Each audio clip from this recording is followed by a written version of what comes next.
I went back to that reflective place, you know, Yeah. like a sonic journal. Yeah, I love that. I mean, the meaning of albums can really change so much over time, Yeah. depending on when and where you listen to them. I totally get it. Yeah. Yeah. Man, we're saying good stuff. I know, I'm always like, we need to save this for the interview. Yeah. Are we good to go? Well, I know we've already been talking, but I'm here with Harriet, aka Hatchie, and you have a show tonight in Chicago. Mm-hmm. How are you feeling about tonight's show? I'm feeling good. I'm feeling excited. It's nice to do like a shorter tour. We're only doing a few shows. Yeah. So I'm feeling relatively fresh and ready. Can we just get into it? I have like a big question about that. Sure. So the one thing that I found really interesting was how you approach this album and how you approach this tour. Yeah. So with this album, a lot of the write-ups kind of talk about how you like took your time between 2022 and when the album was released and gave those songs space, like you didn't rush them. And I found it so interesting that you did that with the tour. You didn't put out, like when I saw the tour dates, I thought Chicago was the last show for your tour, but you've played a few shows, LA, Brooklyn, you're playing Chicago and Brisbane, but you didn't put out the full tour. Why is that?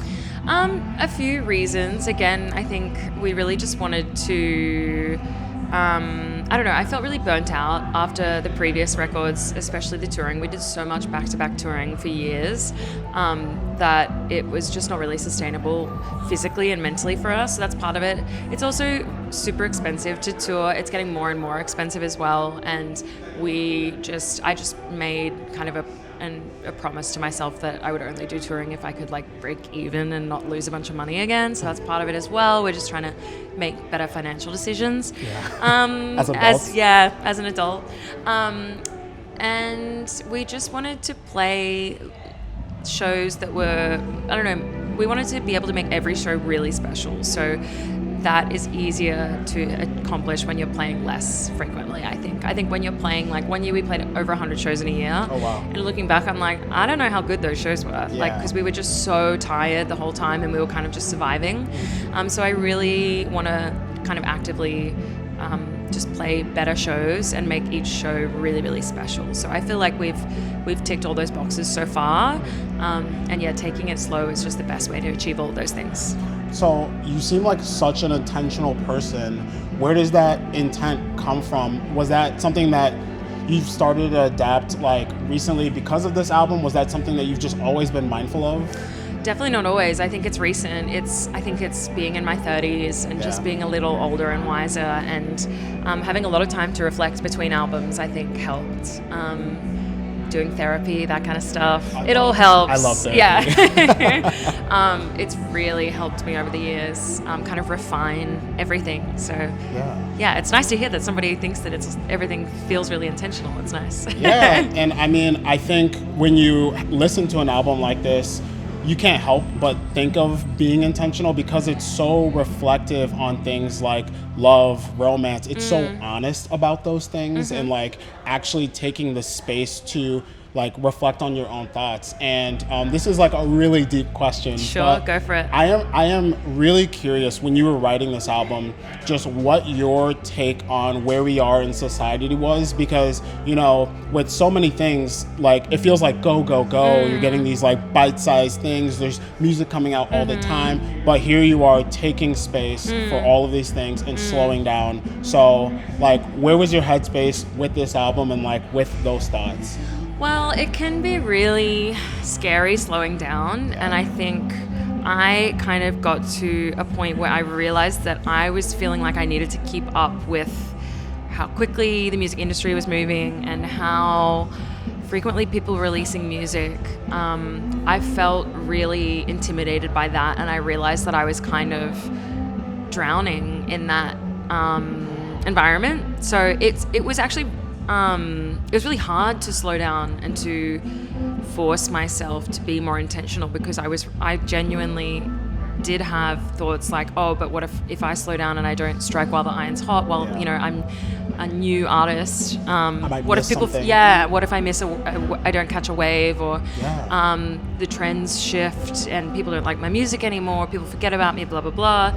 And then I kind of realized that those thoughts that were really stressing me out were a sign that I was not really in the right headspace, and that was kind of what solidified the decision to slow down, because I was like, if I'm doing this for those reasons, then I'm not doing it for the right reasons. I need to be doing everything because I want to and because I'm enjoying making music. I need to be going on tour because I enjoy playing shows, not because I feel like I have to keep up with something.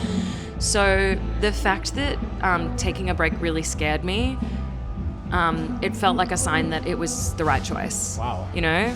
Because I was like, yeah, I don't know. If I think everyone's going to stop caring about me once I slow down, then maybe that's not the right way to be thinking. There's a lot of power in that. Like, yeah. you know what I mean? Like, taking more control. Yeah. And like allowing, like, you know, almost like, you know, almost in like a Frank Ocean way, like not feeling like you have to push so much of yourself out there to stay relevant. Yeah. I want you to know that there are a lot of Hatchie heads out there that consider you, I always butcher this band's name, but one of your favorite bands, the Cocteau Twins. Cocteau Twins. They consider you the Carly Rae Jepsen like version of the Cocteau Twins. That's amazing. That's everything I could have ever dreamed of when I started the project. So thank you. Yeah, Reddit. So I do feel like we're in a space where there are like so many niche corners of like genres. What are genres even? Yeah. But like those people will ride for the arts that they love. Totally. Yeah. I completely agree. But it took me a long time to kind of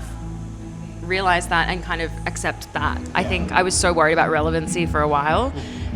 So it's nice to kind of feel like I'm on the other side of that and be like, you know what, the right people will find my music. If people like it, they'll like it. If they don't, they won't. That's fine. I don't need to be a super popular artist. I'd rather have like a small but mighty fan base. And that's what it feels like now. Yeah. I think I was so focused on playing as many shows and getting to as many cities as possible that I kind of wasn't focusing on all the good things that I did have. So yeah, I feel like I'm at a really good point now. Do you feel like that reset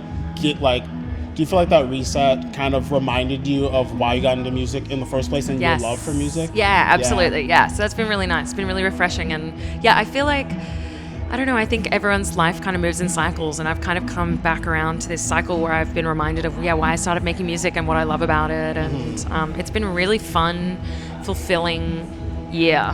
Yeah. For that reason. I feel like I'm doing everything for the first time again with this album. Really? Which is weird. I think I was just kind of on autopilot with the other ones. Yeah. Because everything happened so fast and I was so thrown in the deep end that I didn't realize some of the things that we did were so incredible. The things that we did so early on were so incredible. And so now I'm like, oh my God, I'm just so grateful. So how does it feel to hit the stage now with that new lens?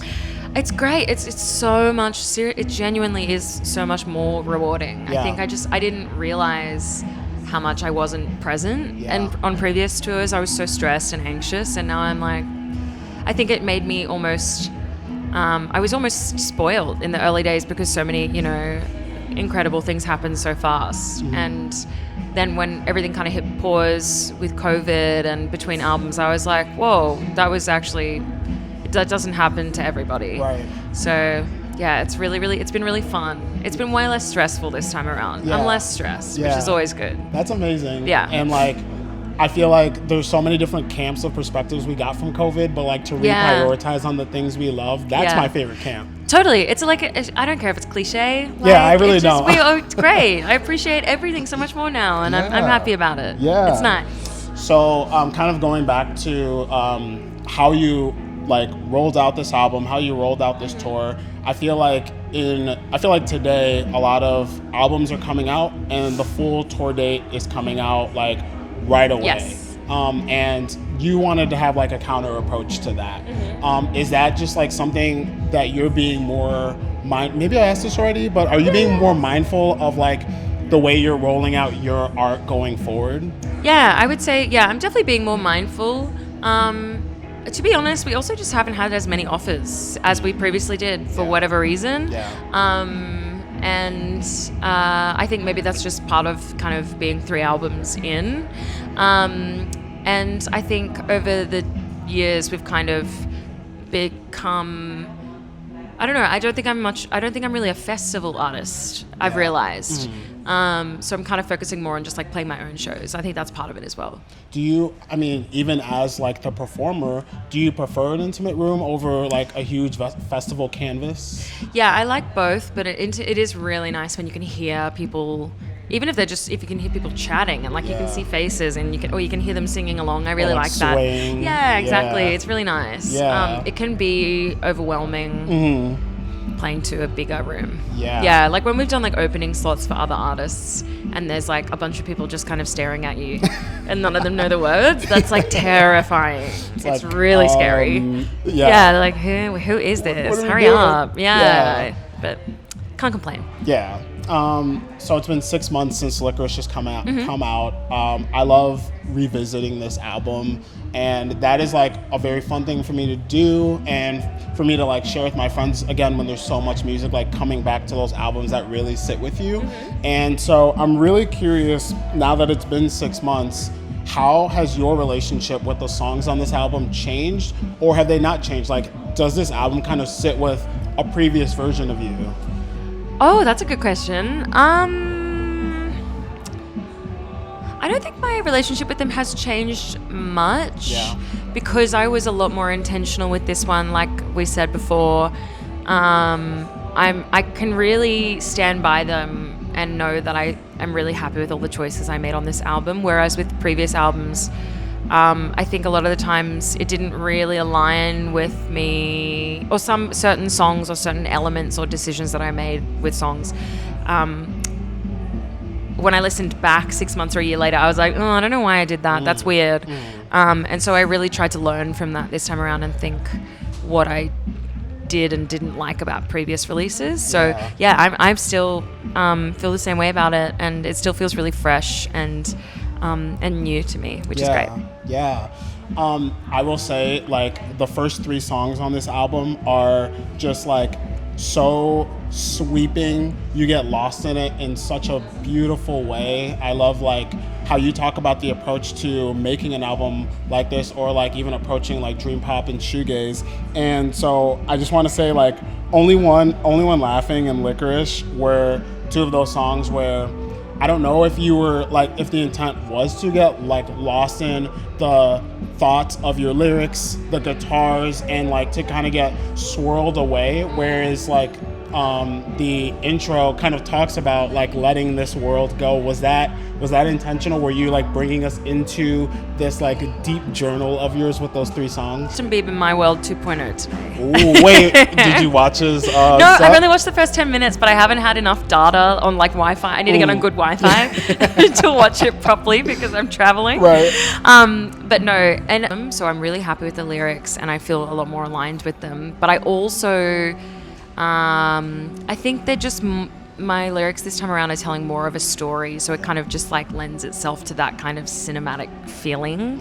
And you're a cinema head, I hear. Yeah, I mean, I love movies. Honestly, I think I probably watch more movies than I listen to new albums. Yeah, I love both, but I've always been interested in movies, and I don't know, people have said before that my music sounds like it could be in like credits of a movie or opening of a movie or something. So I think this time I focused on that a little more, and I was like, oh, I wonder, why do people say that, and how can I kind of lean into that? And so I think it's kind of just naturally, the track listing just kind of did that by itself. Weirdly. I have a really good question to kind of like not put you on the spot, but like just kind of get your creative mind thinking. Okay. JV is our cinema head over here too, so I'm gonna have you guys kind of like talk that out. Okay. But I am also curious on, you know, you've gotten a lot of questions on the influence on this album, and I know you've mentioned like, or at least it's out there that maybe you didn't want to be as influenced by other music for this, and maybe movies were like part of the influence, and I'm curious why you wanted to go that route. Just wanted to try something different, partly. I think another kind of really positive step that I've taken with my newer music is writing music that makes me happy and not writing music that I think other people want to hear as much. And I think with my second album, again, in particular, I was really I was quite aware of what I thought people wanted my music to sound like. So I think I was really like, it was really fun to draw from a bunch of different influences, but I also was like, I kind of felt like I had something to prove, I guess, and I feel like I was always trying to sound like someone else with that album, which was really fun, and that was part of like the concept that I was going for. But with this one, I was like, I tried not to really listen to any of those artists while I was making it. I tried to not listen to much music at all, actually, and just kind of draw. I just naturally drew inspiration from films because that's how I spend my time. I watch probably like 3 movies a week. Okay. So a letterbox out there? I do. Hey. And I mean, I'll watch almost anything. That's the thing. But so I think it just kind of naturally happened. It was just how I was spending my time in between albums, was watching a lot of movies, and it just happened. Are there other mediums that kind of that you find yourself drawn to, whether they be like magazines or whatever is out there? Yeah, I think we've definitely looked to like editorial shoots for a lot of our visuals. Me and Joe, my husband, who does all my visuals. But I also read quite a bit, so I think in a more indirect way, I have also been inspired by books, but that's more like there'll be like a word that I really like, or there'll be like a phrase that I really like, rather than kind of telling a story based on a book. Like creating a story around that thing, like how can I flesh this out? Yes, totally. Okay. I think that kind of world building happens more with movies, I guess. I am like so fascinated with the like creative approach on this, and just like the appetite that you had to challenge yourself and create this. Thanks. Yeah, that's cool. Yeah, I think also I grew up watching movies and loving movie soundtracks, so that's always been fascinating to me. When I was younger, when I was like, what do I want to be when I grow up? One of the things at one time was maybe I could write, work on soundtracks or, scores for films. So I think it's also just like always been in the back of my head, kind of thinking about what songs pair really nicely with movies. And so that kind of just happened by itself.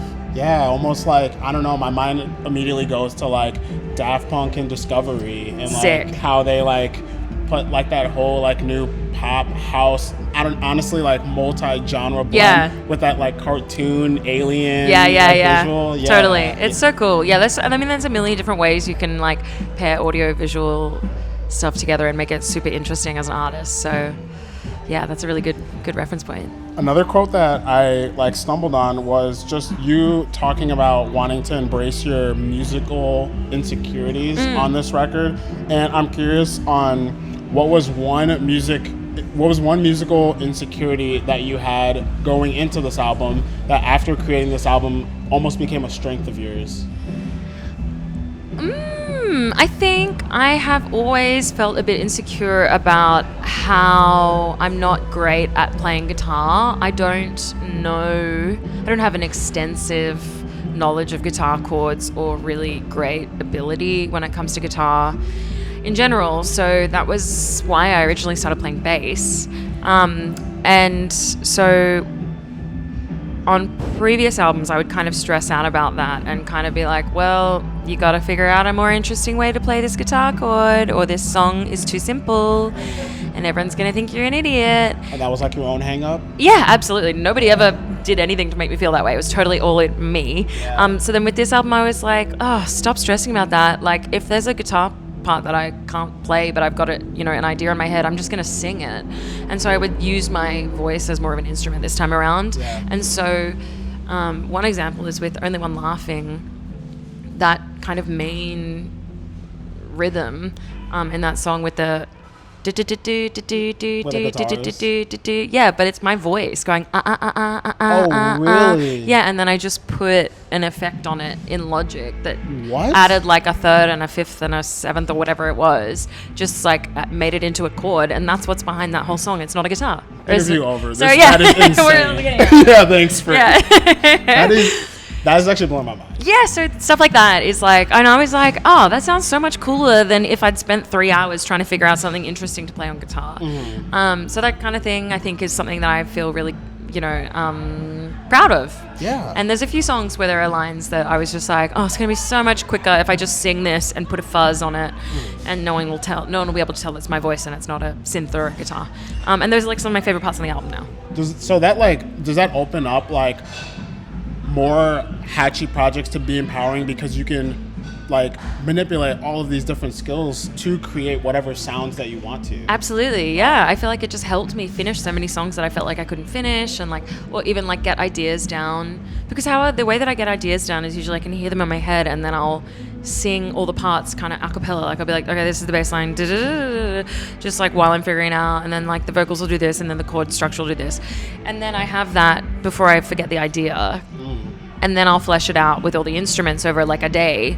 And then I was like, for a lot of those parts, I'm like, I can just sing them. It's, not that I'm going to be making some a cappella album or anything, but it definitely helps. I feel like it's opened everything up now. When you stumble upon a really good idea and maybe you're like out, and about, how do you act on some of those ideas? Do you have do you use the Notes app? Do you travel with instruments so that you can create on the go? It's mostly just singing into my phone in my audio voice note app. Some of the songs on the album started that way. Sage is like me in a grocery store going, I don't know what line I sang, but it was like one of the lines in Sage that I came up with while I was doing my groceries. Really? And then I had to go home and finish it before I would forget. And then other times I've got one that's me, and you can hear my dinner sizzling in the background because I was just making dinner and got an idea and sang it into my phone. That's so cool. It's usually on the fly, just me singing into my phone. Yeah. Because I can't get the ideas down quick enough if I try and do it on an instrument. I'm not good enough. Right. They're moving too quickly. Yeah, exactly. And you'd kind of lose it. Right. And that's what I used to always get hung up about and annoyed about. And now I'm like, oh, this is so much easier. Yeah. Yeah. I honestly, Sage is one of my favorite songs. Thanks. Because I'm just so in love with the chorus. I had to write this down because I was like, oh my God, these thoughts are coming to me just similar to what we're talking about. Totally. I need to get this down somewhere. But what I wrote down is that it feels like a reality check that you're not going to get swept up by the emotions. It actually feels like you're falling in love and confronting the distinction between ecstasy and love. And you're actually naming it no, wait, I feel this way, or you feel this way, but you feel this way in the moment, but this is actually love, substance behind emotion, not just rushed emotion. And that almost leaned into this whole idea of you being so intentional and providing so much space to sit down and be wait a minute, this feeling is happening, but let me actually draw a line and figure out what is true love versus this emotion that I'm just swept up under. Totally. Yeah. You nailed it. I think that song, I was really thinking about, what is the distinction between a crush and love, or lust and love. And I was like, how do we know the difference? And I was thinking about all the times in the past when I've not been able to tell what the feeling is and being so frustrated by it. I really wanted to capture kind of the desperation of when I was younger, and I'd be like, no, this is more than you think it is. We're in love. And it's in hindsight, I'm like, that was really silly. That's not what it was. But having the confidence to even put a name on it, and being okay with being wrong. Yeah, but learning from it. Totally. I'm just thinking of all my terrible breakups and kind of wishing that if I could go back, I would give myself that song to be hey, you can. It's okay to think through those things. Totally. And hindsight's 2020, right? It's all the shit that you realize when you're older and you're oh, now I know what was happening. That makes sense, but what are you gonna do? But you live some life. Yeah, exactly. And you get some songs out of it. There you go. That's how I see it. I'm all of those painful memories, they're art now. I can channel them into art, and I'm curious when you do channel them into art and you hear how other people receive them and they're oh, I can see my breakup in this. I can see my love affair in this.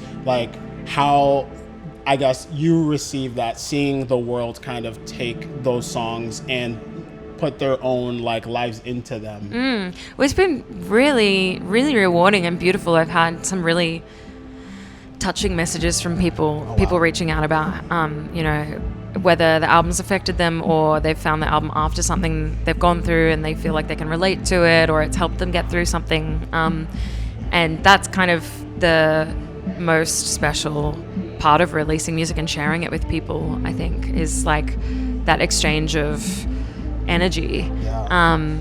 That's been really beautiful. And I've had that I've had that a little bit with albums before, but with this one more than ever, I've had people messaging me being like, thank you for this album. Like, it means so much to me for XYZ reason. Wow. And it's like, yeah, I've shed a few tears over a few of the messages I've gotten. They've been really beautiful. And yeah, it's been super special. To hear how fans are connecting with your album is like one of the green flags of social media. Like, Yeah, you know what I totally. mean? I always, whenever I'm like feeling angry about social media, or like, you know, whether I'm like annoyed about being addicted to it or something, about how useless it is and how it's a time waste, I'm like, no, actually, but it's connected me with so many people, and it's helped me find so much of my favorite music as well. Like, I've been on both sides of it, so it's a really important tool when used right. Yeah, and honestly, like a little bit of like my grumpy old man is like, it's gonna be here whether we like it or not. Exactly. Like, we're not gonna be able to do anything about it, so just Let's work with it. Ride the wave. Yeah, exactly. Okay, I have two, like, I guess, like, fun questions. Okay. But I have to confirm this fact that I think I have. Okay, sure. And that fact is in 2020, or like the COVID era, is it true that you were working in a cafe? Or was it? Okay. I work in retail now. Oh, really? Yeah. Okay, so kind of Confirmed. Yes. Okay, stamp of approval That's it. from Harriet. Yeah, I worked in a cafe then, and then I did retail, and then I did more retail.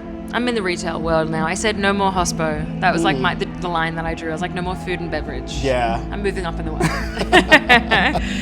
But yeah, I was working in a cafe around then. So being in a cafe here, we're playing your music. Yes, we're literally in a cafe. Yeah, we are literally in a cafe. There's no like number to it. It doesn't have to be 3 or 5, just whatever comes to mind. I am curious on what songs or albums you would love to soundtrack a cafe to. Ooh. I mean, coming from like working, I feel like I need something. At certain times of the day, you need different things, right? Like for the rush, when it's really busy, I need something chill so that it's not competing with the like high energy of the room. Like, I've worked in spaces before where the music is too intense. Even this was happening to me the other day at work with my coworker. It was like a really messed up shift, and it was like really busy and chaotic, and everything was going wrong at once, and the music was blaring, and it was like this terrible song, and we were just like, oh my god, and we needed to change it. Yeah, it was like that. It was like so high energy. It was like a Safdie brothers movie. It was actually an Ed Sheeran song. And we were both just like, somebody needs to change the music right now. And so we changed the music, and we were like, whew. What did you guys change it to? I don't remember. I think we just skipped it. We just skipped through a few songs, and we were like, okay, this will do. Yeah. So yeah, when it's like super busy and hectic, I need something like that. When it's like closing time, I need something a little more upbeat to get me through the last. Yeah. So my shout out to Kira, my coworker, we always put on Zara Larsson to get through the close at the moment. Yeah. But honestly, I mean, right now, I don't know if you can hear it, but Acopia is playing right now. I mean, I don't know if the people, when we're doing this interview, will be able to hear it. This is a really great band. I would love to listen to something like this when I'm at work. Yeah. They're a really great Melbourne band. And yeah, something like this kind of more calm energy is nice. Okay. And I didn't know if this question was gonna come back to me, but like the one band album I was thinking about was Real Estate. I love Real Estate. Oh my god. Sick. So when I was in graduate school, I could only listen to 2 albums to like focus or get something done. Wow. Yeah. That's not a very big pool to be able to draw from. I know. 2 albums. It's kind of boring. Yeah. But I guess it's like just how your brain was, Yeah, I think the predictive behavior of like knowing what songs were coming. Yes, you know? True. And then you can kind of tune it out because you're not like listening to all the little bits. But yeah, what was it? 2 Real Estate albums? Or? So one was Charlie Brown Christmas album by Vince Guaraldi Trio. Love it. That's so nice. Yeah. And the other was Days by Real Estate. Sick. Yeah. That's a really good shout. They're great, so calm. Yeah, anything like that, like Beach House, Beach Fossils, Wild Nothing, that kind of realm. That's the kind of stuff I like to listen to when I'm trying to get stuff done. I do like a little bit of like, okay, we're at the energetic hour of the cafe. I'm gonna play some Best Coast or something like that. Yeah, totally. Yeah, something Sick. like a little like surfy. Yeah. You know? Still chill, but fun, throwback. Yeah. Nice. And I don't know why, but like when coming back to Sage, when I was listening to it for like a third time today, I was thinking if I was ever working with my ex at a cafe, I'm just gonna take the aux and play that, and just like make love that. Yeah, be like, hope you're listening. Yeah. Yeah. Look up the lyrics. Yeah. Display the lyrics. Just the Genius. Yeah, just get Genius projected up. Or I'll print them out for her. Yeah, that's even better. Yeah. Hand them to her. Nice. My other question that I want to get JV in on is, if Licorice was a romance film and you're the director, how would you build it out? Like, who are the actors? Where is the setting? What would it feel like? And I asked JV to listen to Licorice and think about himself, since he is like a big music buff. Yeah. So I don't know if you want like some time. Yeah, I think I need some time. Okay, JV, do you wanna go first? We'll do like a little Pressure's slap on. here. Yeah. It's a great question. It's just, I don't want to get it wrong. Because I don't know why, but Have you got your own ideas? I honestly don't, and I love romance films. I'm like a hopeless romantic. I think I can say that even being married. Like, I just love love. Same. Yeah. And so I think of like my favorite romance movies are the ones that make me feel something like 500 Days of Summer, which is kind of corny. No, but that's nice. The fact that they like ended. That's no, almost it's a spoiler. okay. Okay. I mean, it's fine. I don't know about anyone watching. I saw it at the cinema when it came out. Yeah. Were you just like crushed? Yeah, I think we were all like, what? Yeah. But it's interesting though, because watching that movie back, like as an more, well, I was a teenager when it came out, so yeah, watching it back as an adult, I had a completely different perspective on it. But you, when did you first see it? When it came out? Freshman year of college. Yeah, nice. Yeah, and that was just like broke. It would have hit you hard. Oh my god. Yeah. Because I want the happy finishing like ending, and I think again predictive. Yep. Like that's how it should go. Yep. It's crushing when they don't. Spoiler alert: when they don't end up together. But it like feels good too. Like it's more real. Yeah, I followed this whole thing, and I was invested in the relationship. Yep. You know. Yep. JV, what do you want to? What's your take? Get in here. What do we have? What was the question? I got lost. I was in cinema mode. I was What are we doing? So the question is, if Hatchie's album Licorice were a romance film, who would be the actors? What would the setting be? Like, how would it feel? Oh man, so I completely misinterpreted the question. How did you take the question? So I was like, what movie would it fit?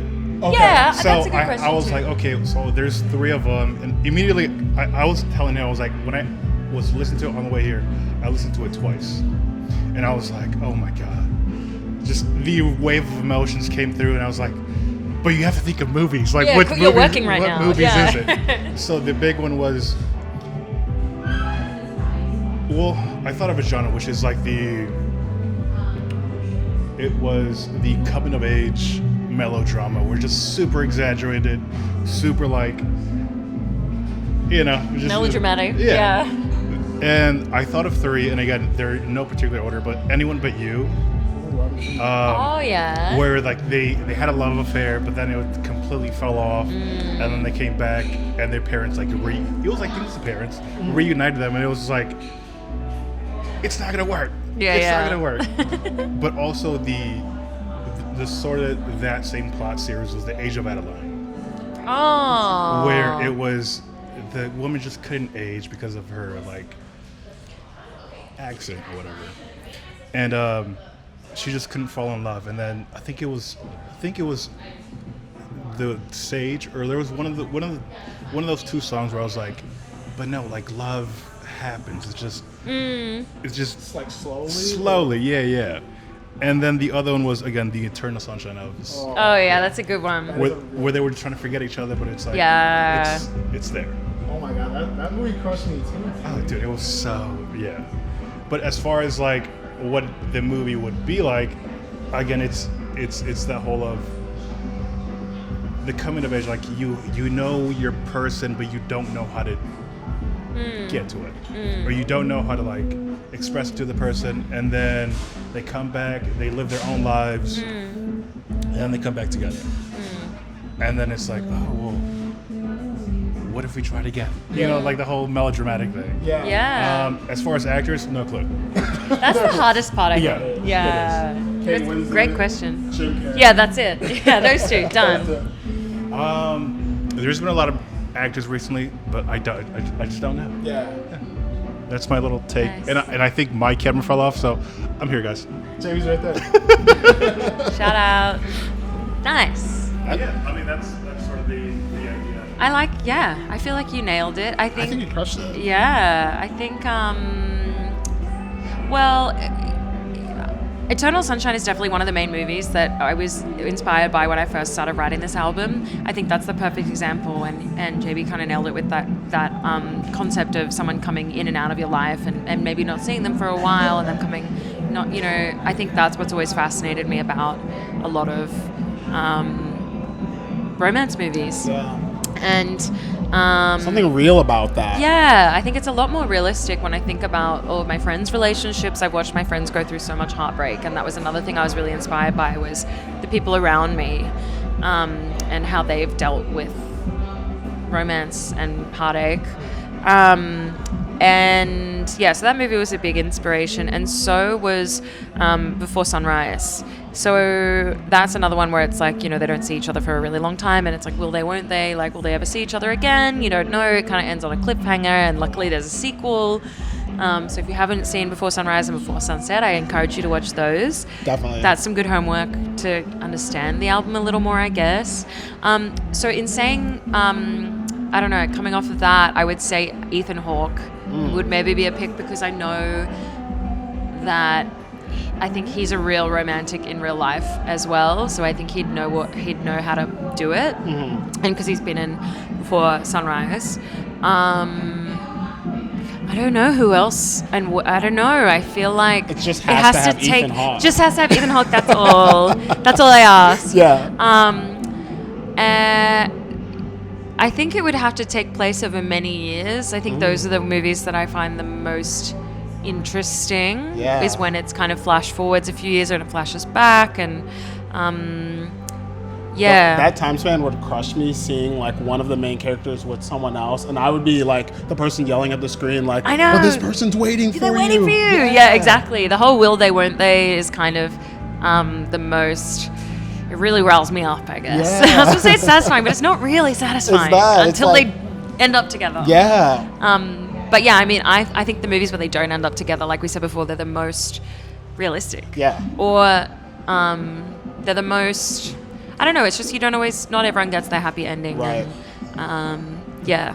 And at least, love's like, really messy. It is, and like I feel like as the viewer or as the listener to an album like Licorice, I can hang on to the romance, or even like, you know, songs where you're like saying like, I'm cool if we have this for like one more night, one more day, and like move on. And I'm holding on to that while I'm listening to the breakup too, because I'm just like, how did we get here? Yeah. But I'm kind of glad like we're cycling through it, like a real romance would. Exactly. Yeah. It kind of is like a never-ending roller coaster. And I mean,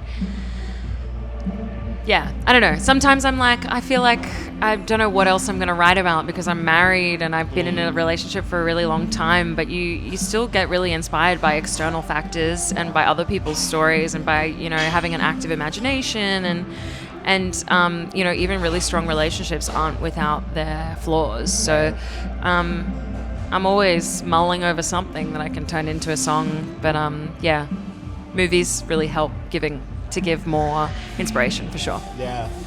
Final question for you. What is an album, or honestly, let me rephrase it now. What's an album and or movie that you, how do I say this? What's the last album and or movie that you spent time with that you really fell in love with? Okay. I was listening to Justin Bieber My World 2.0 today. Ooh, wait, did you watch his No, set? I've only watched the first 10 minutes, but I haven't had enough data on like Wi-Fi. I need to get on good Wi-Fi to watch it properly, because I'm traveling. Right. But no, and what's a really good a movie that I cried a lot over, it was probably almost a year ago now, but it's really stuck with me, is a movie called Close.